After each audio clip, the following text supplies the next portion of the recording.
नमस्कार दोस्तों, complete wellness series को मु आपको स्वागत जनाऊँ।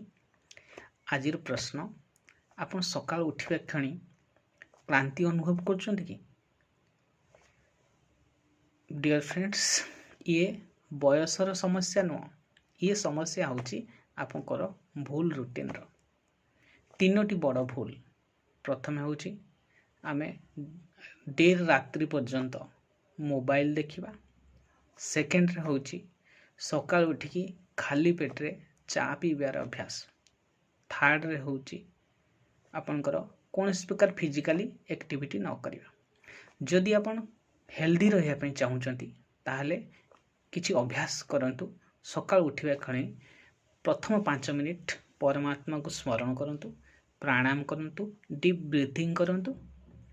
ता सहित 2 गिलास उषुम पानी पीबार अभ्यास करंतु।